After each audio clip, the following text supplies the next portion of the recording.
Me kërkesën e SPAK-ut, oficierët e BK-s janë rikthyer për kontrollin në biznesin e Arbër Veliajt, vëllait të kryebashkiakut të Tiranës, që prej gati 14 muaj shndron në arrest me burg. Burimet kanë bërë të ditur se veprimet janë bërë për hetimet në fraksionin e ndarë më vete.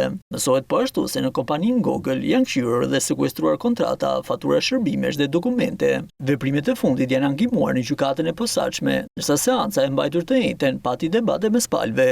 Gjyqtarja Atalanta Zeqira i shtyu seancë për një datë tjetër për shkaqe procedurale që duheshin plotësuar. Avokatët pretenduan se kontrollet dhe kthyrja e disa dokumentave, faturave të shërbimit dhe kontratave ka qenë e palishme. Seanca u bë me dyert të mbyllura dhe nuk dihet ende nëse në kuadër të këtyre kontrollave janë sekuestruar ose jo sende e prova me vlerë. Kjo nuk është hera e parë që zhvillohen kontrolle të tilla. Arbër Veliajt ju sekuestruan materiale në dhjetor të vitit 2024, të cilat u ankimuan në gjykatë për pamundur të fitojë. Megjithatë, duket se tashmë kemi të bëjmë me dy dosje të ndara në fraksione.